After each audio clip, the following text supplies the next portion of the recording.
Amigos de Alerta Informativa, en esta oportunidad tenemos el agrado de poder entrevistar al doctor José Neira Flores, quien actualmente es juez de la Corte Suprema y se viene desempeñando como docente en diversas universidades, y quien amablemente ha aceptado compartir una entrevista con el equipo de la revista de Alerta Informativa.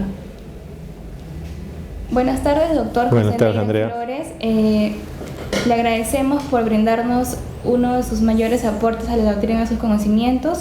Nuestra entrevista se va a basar en el tema de la valoración de la prueba testimonial y de la prueba pericial.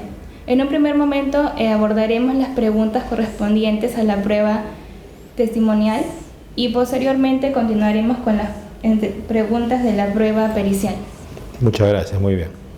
Doctor Neira, actualmente los magistrados no vienen tomando en cuenta la declaración de los testigos en la investigación preparatoria. Y si bien es cierto, ya se ha establecido en la doctrina jurisprudencial. ¿Cuál sería su postura, doctor? No, que no es cierto, porque para empezar, el proceso tiene varios momentos: diligencias preliminares, investigación preparatoria, donde se van a obtener elementos de convicción. Y, por ejemplo, para empezar, desde que se abre diligencias preliminares, podría ser que además de la denuncia se cuente con alguna declaración de alguna persona en tal sentido, o cuando se abra diligencias preliminares, conforme a la sentencia plenaria casatoria extraordinaria 1-2017, se requeriría indicios simples, pero para poder lograr que se formalice la investigación preparatoria, que estos sean reveladores, y por lo tanto habría que ver qué material adicional del que sirvió para abrir diligencias preliminares se cuenta, y entre ellos podría haber declaración de algunos testigos, ¿no?, entre otros elementos. Es más, si se formaliza la investigación preparatoria, también se puede complementar la información de la preliminar y también se podría convocar a estas personas. En todo caso, tendría esa calidad de elemento material y ya se podría convertir en prueba en el juicio. Inclusive, el decreto legislativo 1307 ha reformado el artículo 242 del Código Procesal Penal para permitir que en diligencias preliminares haya prueba anticipada por algunos delitos sexuales, delitos de corrupción, delitos de crimen organizado. Taxativamente, el artículo establece en qué casos va a ser, porque después en general se mantiene cuando ya se haya producido la formalización de investigación preparatoria. Obviamente, como es prueba anticipada, preliminarmente va a estar el juez, el fiscal, el defensor, si el imputado si quiere, y los testigos, y va a haber la posibilidad de que haya contradicción. Cuando se trata de una información que se obtenga en investigación preparatoria, hay la posibilidad de que los coinvestigados puedan participar en la declaración de los testigos, pero obviamente no es la contradicción de un juicio. Entonces sí se utiliza, por ejemplo, para imponer la prisión preventiva, ¿no? Ya está el 268, inciso 1, la casación C26-2013 Moquegua, que establece que se tiene que cumplir con el requisito de fundados y graves elementos de convicción del delito y la vinculación del investigado, y uno de los materiales va a ser la declaración de los testigos. En el juicio ya es diferente, ¿no? En el juicio, porque además tenemos muchas reglas jurisprudenciales sobre la base de la doctrina que se han establecido para establecer la credibilidad de los testigos, como son la casación 2-2005, como es el acuerdo plenario penal 1-2011. No, tenemos una casación antigua también de Guaura, 5-2007, cuando se trata de apelación y valorar la credibilidad de los testigos. Y bueno, entonces pienso yo que por lo tanto sí se hace una cierta apreciación atendiendo lo que también se ha dicho en el acuerdo plenario extraordinario 1-2017 sobre lavado de activos en la parte procesal, el principio de progresividad. Conforme a lo que usted ha mencionado, doctor, entonces, ¿cuáles serían los criterios que debe aplicar el juzgador a fin de valorar la declaración de los testigos protegidos como un elemento de convicción? Bueno, va a haber casos excepcionales, ¿no?, donde haya supuestos de crimen organizado, se ponga en riesgo la integridad, la vida de personas que hayan percibido la comisión de los delitos, y por lo tanto hay que tratar de lograr que estas personas puedan aportar esa información para que haya eficiencia, pero también hay que proteger los derechos que tienen. Por lo tanto, el Código Procesal Penal tiene reglas sobre los testigos protegidos y no a partir del artículo 247 del Código Procesal Penal, título quinto, y es precisamente en el artículo 250, inciso 2, que habría la posibilidad de que alguien que se está manteniendo en reserva su identidad, obviamente por las razones que hemos indicado, pueda identificarse en función a que se analice un principio de proporcionalidad, ¿no? O sea, ¿qué se afectaría respecto al derecho de defensa del acusado, pero también si se va a poner en riesgo la vida o la integridad de la persona que es la que ha dado la información? El 252 del Código Procesal Penal sobre variabilidad de las medidas dice: si cualquiera de las partes solicita motivadamente antes del inicio del juicio oral o para la actuación de una prueba anticipada referida al protegido, el conocimiento de su identidad, cuya declaración o informe sea estimado pertinente, el órgano jurisdiccional en el mismo auto que declare la pertinencia de la prueba propuesta, y si resulta indispensable para el ejercicio del derecho de defensa, podrá facilitar el nombre y los apellidos de los protegidos, respetando las restantes garantías reconocidas en este título, ¿no? Entonces hay que analizar entonces esta clase de temas para ver si eso es posible, y hay que ver también si se trata de una persona que aporta información en caso de crimen organizado, ¿no? Para ver si existe una restricción. En ese sentido, doctor, ¿usted considera que estaría bien que la defensa técnica, actualmente no viene participando de las declaraciones de los testigos protegidos, es decir, no puedan formular contrainterrogatorios? No, obviamente es que la prueba se va a producir en el juicio oral, y en el juicio oral siempre van a poder hacer los interrogatorios que correspondan, ¿no? Eso definitivamente no tendría ningún valor. En todo caso, el tema será de ver si se va a revelar la identidad o no se va a revelar la identidad, pero tenemos resoluciones, ¿no? Tenemos casaciones o recursos de nulidad que se han pronunciado sobre ese tema, ¿no? Por ejemplo, tenemos uno que es el recurso de nulidad 1050-2014 Lima, que es del 26 de octubre del 2015, la validez probatoria de la declaración del testigo protegido, ¿no? La jurisprudencia en forma reiterada exige para su validez la intervención en el interrogatorio plenarial de la defensa de las partes acusadas como una manifestación del principio de contradicción. 2. El hecho de no haber revelado su identidad completa no genera una situación de indefensión a los acusados, por tanto lo esencial es la posibilidad de interrogarlos en el juicio oral. La modalidad usada por el tribunal de enjuiciamiento no fue objetada por la defensa de los imputados, sin embargo los testigos fueron objeto de examen en el juicio, e inclusive se realizó una diligencia de reconocimiento de los inculpados.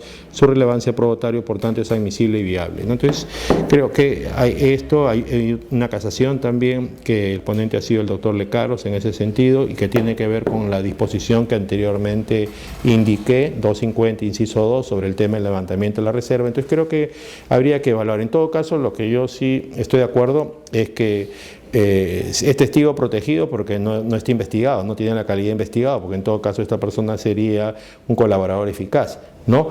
Porque estaría involucrado dentro del caso. Entonces, habrá que ver qué mecanismo, porque supongamos que si se quiere utilizar esa declaración del testigo protegido, usted dice que no se está permitiendo participar. No sé a qué clase de asuntos se refieren, que no se estaría permitiendo participar. Quizás sea de crimen organizado, porque tenemos la ley 30.077, que es del 20 de agosto del 2013, tiene una regla respecto a eso, pero el tema está ver de qué manera se pone en conocimiento esta clase de información para que haya un control de calidad, ¿no? Entonces, eso es lo que habría que evaluar dentro de este caso. Correcto, doctor. En cuanto al tema de la prueba pericial, usted sabe que los interesados pueden aportar sus pruebas a fin de que el juez pueda valorar sus intereses. En ese sentido, ¿a qué tipo de documentos se les considera prueba pericial y qué objetivo tienen los mismos? Bueno, cuando haya algún problema dentro del proceso que se tenga que interpretar, porque se trata de un conocimiento especializado que no lo tiene el juez, que no lo tiene el fiscal, que no lo tiene el defensor, va a ser necesario que haya una pericia, ¿no? Y que por lo tanto alguien que tiene un conocimiento sobre ese tema puede aportar esa información. Entonces, no importa que sea la pericia oficial dispuesta por la Fiscalía o que sea la pericia de parte, en ambos casos la idea es que se demuestre la solvencia o la confiabilidad de la pericia, y por eso ahí tenemos un acuerdo plenario penal en la Corte Suprema, que es el 4-2015, que establece un par de requisitos, ¿no?, para que puedan ser consideradas como tales estos informes, y estos dos requisitos son idoneidad y método, ¿no? Idoneidad tiene que ver con quién lo hizo, es un tema de acreditación, pero en segundo lugar es el protocolo, ¿no? Que se haya utilizado para controlar efectivamente la solvencia. Y esto tiene que ver un antecedente con un caso muy conocido de homicidio calificado, que es el caso de Walter Oyarce, ¿no? Que es donde por primera vez, me parece que es un recurso de nulidad del año 2016, se cita una sentencia de la Corte Suprema Norteamericana del año 1993, que es el caso Dauber versus Merrell, ¿no? En Estados Unidos también habían problemas de confiabilidad en las pericias y por lo tanto la idea es establecer determinadas pautas para poder darle el mayor valor a estas pericias, ¿no? Pautas como que se establezca, porque si estamos hablando en nuestro proceso, que tiene un origen europeo continental, de que la respuesta que se dé sea lo más próximo a la verdad, y para eso se tiene que contar con la mayor cantidad de información y que haya sido utilizada o obtenida lícitamente, bajo contradicción, pero también que es un tema de epistemología y por lo tanto tendríamos que decir que la ciencia es la verdad y nos tienen que demostrar entonces su validez científica o técnica dependiendo de la naturaleza de la pericia y por lo tanto saber si el método que es utilizado, porque hay muchos métodos para poder hacer pericias, es el que racionalmente tiene la menor cantidad de márgenes de error. Entonces el ideal sería que el juez, el fiscal y el defensor cuente con un epistemólogo que le diga sí señor, el método que se ha utilizado es el que corresponde, pero como no hay recursos, por lo menos para el juez, para los fiscales sí lo hay, para algunos abogados, ¿no? Que defienden casos muy grandes, entonces el problema está que tenemos que prepararnos un poco, jueces, fiscales, en esa clase de temas, y entonces la cuestión es que es necesario que se establezcan protocolos, ¿no? Entonces el primer requisito del caso Dauber es ese, ¿no? Que el método que se ha utilizado sea el más racional, que tenga pocos errores, y eso va a depender de lo que diga la comunidad a la que pertenece la especialidad quien haya hecho la pericia. Puede ser científica, puede ser técnica, o también que es lo que han publicado las revistas especializadas, y después, por último, que se haya validado en la práctica, ¿no? Por ejemplo, hace creo que un año ha sido que murió un científico, ¿no? Stephen Hawking, ¿no? Un señor que era discapacitado, que se comunicaba solamente por el movimiento de sus pestañas, la computadora leía, y el impacto ha sido mundial, ¿no? Todo el mundo se enteró de que este señor era autor de una teoría, ¿no? El orificio negro, me parece, y entonces el tema está que muy reconocido, ¿no? Su calidad científica, y por lo tanto me pregunto yo si es que él elaboraba un método, si iba a ser confiable o no, por la comunidad científica, si las revistas iban a estar de acuerdo. A eso me estoy refiriendo, ¿no? Inclusive en los Estados Unidos de Norteamérica, donde hay mucha inversión en investigaciones, en temas científicos, el 2009 se ha presentado un informe de 1.200 páginas donde se ha establecido que todo lo que sean técnicas forenses no es ciencia. O sea, me estoy refiriendo, por ejemplo, a la pericia grafotécnica, a la pericia dactiloscópica. No estoy diciendo, yo digo, ciencia es la verdad, entonces sería prueba.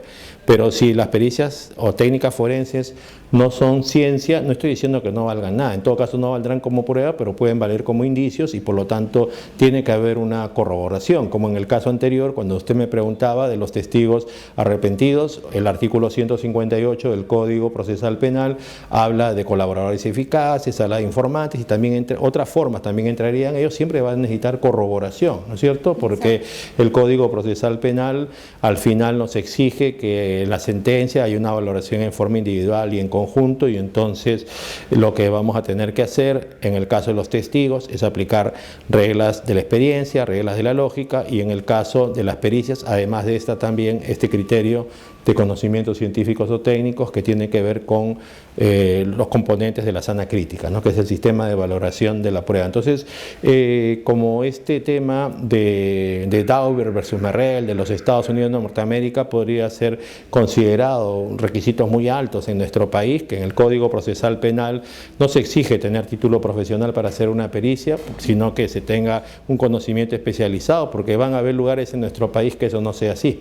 Es más, el ejemplo más claro es el de el protocolo, por ejemplo, de pericias psicológicas del Ministerio Público, que en septiembre del 2016 ha cambiado radicalmente, ¿no? Es un giro de 180 grados. Antes bastaba que haya una entrevista y que sea por 30 minutos para que se diga que tiene estresor producto de una agresión sexual, ¿no? Y después, a partir de septiembre del 2016, que se ha publicado el nuevo protocolo para hacer pericias psicológicas, son 4 horas, porque se establece que en cada hora tienen que aplicarse distintos test, y es más, sería mejor que no se haga el mismo día todos los test en las 4 horas, sino en días sucesivos, para no afectar la indemnidad sexual. Pero bueno, el tema está que si eso es imposible, en el caso de las menores denunciantes o víctimas de delitos sexuales, hay una práctica también de que ya no retornen, y por lo tanto que se haga en el día, pero tiene que ser así.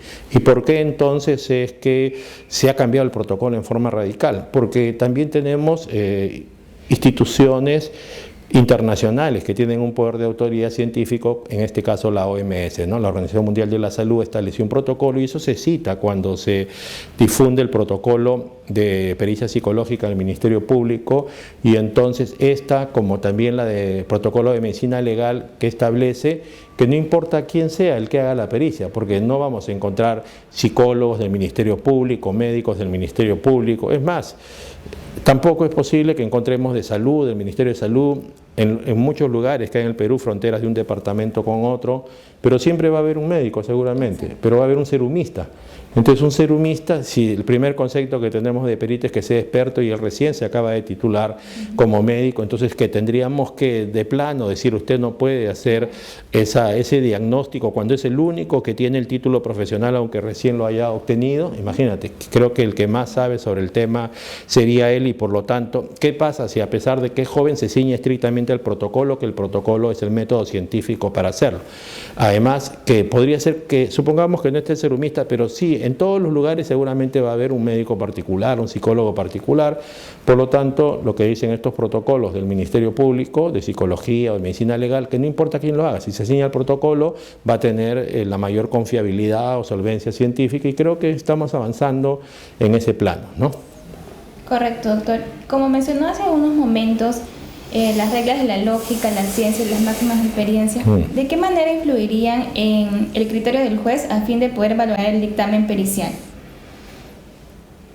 Lo que pasa es que si hablas del Código del 40 va a el dictamen pericial, perfecto. Claro, lo que pasa es que para empezar, si apelando a la misma sentencia del caso de Walter Oyarse, ese recurso de nulidad de homicidio calificado contra 3 acusados, donde se cita por primera vez en el Perú el caso Daubert versus Merrell, esta sentencia de la Corte Suprema Norteamericana del 93, en la sumida que dice prueba testimonial versus prueba pericial. O sea, lo que quiere decir es que inclusive tú podrías tener una prueba pericial con la mayor confiabilidad científica, pero igual no es suficiente para poder desvirtuar la presunción de inocencia de ningún procesado. Siempre tiene que ver qué otro material probatorio hay para poderse corroborar, ¿no?, dentro del caso, ¿no? Además, dependerá de cada situación, porque, por ejemplo, ¿qué pasaría si muere una persona y al costado del cadáver hay una gota de sangre, y entonces esa gota de sangre, según la prueba de ADN, le compete o le corresponde a Juan, y Juan lo que dice es que él no niega que puede hacer su gota de sangre porque se raspó hace una semana, alguien puede haber tomado una gota de sangre, colocarla ahí, pero lo que él sí puede decir es que nunca estuvo en ese lugar. Y entonces no termina con la pericia, la prueba de ADN, que científicamente 99.99% de veracidad en la medida que ya se han seguido los procedimientos que corresponden, ¿no? Siempre tendrá que haber pesquisas, habrá que haber investigaciones, ¿no? Entonces, por lo tanto, los jueces tienen que apreciar, como te decía, a través de esto, pero también hay que ver los otros elementos que estábamos conversando para apreciar esa pericia, ¿no? Todos los componentes de la sana crítica. Tendrá que motivar el juez, ¿no? Tendrá que motivar dentro de la sentencia cuál es el valor que le da, tendrá que hacer preguntas a los especialistas sobre esto, a la defensa, o sea, Creo que el mismo control tiene que ser también para los peritos de la defensa, ¿no? Los peritos de parte, porque ¿por qué tendría que ser diferente? Antiguamente se pensaba que eran más confiables los peritos oficiales porque trabajaban para el Estado y tenían que ser leales con la administración pública, pero hoy día creo que eso ya no es suficiente porque se pueden equivocar o podrían haber actos de corrupción y por lo tanto la idea, y también podría pasar con los de parte, traerían los de parte, digo, en general y especulando siempre una pericia que sea imparcial o la pericia podría ser una que sea favorable a la pretensión que tengan dentro del caso. Entonces, por lo tanto, en ambos casos de lo que se trata es aplicarle estos controles que estamos indicando. Bien, doctor. Y como para finalizar, conforme ha mencionado el profesor Michel Tarufo, y usted también lo ha mencionado, existen diversos criterios de valoración de la prueba pericial. ¿Y usted considera que debería existir un único criterio uniforme? Yo creo que sí, yo pienso que sí. Lo que debemos tender es a tener, como le decía, bases científicas o técnicas, depende de la naturaleza de la pericia, primero para controlar el tema epistemológico, ¿no? Y después el tema sustancial, ¿no? De tal manera que pueda haber la mejor apreciación de esta información. Digo, en general debe haber determinados procedimientos para que eso sea así, porque de lo contrario lo que pueda pasar es que hayan graves errores, ¿no? Y lo que no se quiere precisamente es eso, ¿no? Muy bien, doctor. Esta tarde le agradecemos por compartir el tiempo con nosotros y de parte del equipo de la revista de Alerta Informativa le damos muchas gracias y esperamos volver a contar con su participación en nuestros proyectos académicos. Gracias, doctor. A ustedes, como siempre. Hasta otra oportunidad.